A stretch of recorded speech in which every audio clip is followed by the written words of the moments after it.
వనభోజనాలు ఇంటి దగ్గరే చక్కగా కదా.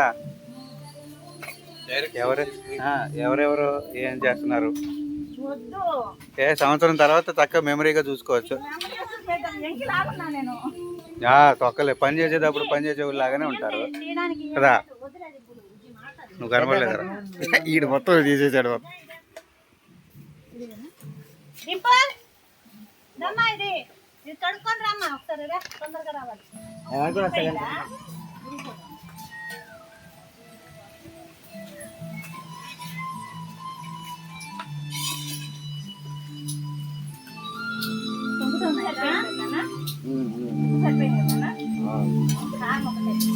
ఏ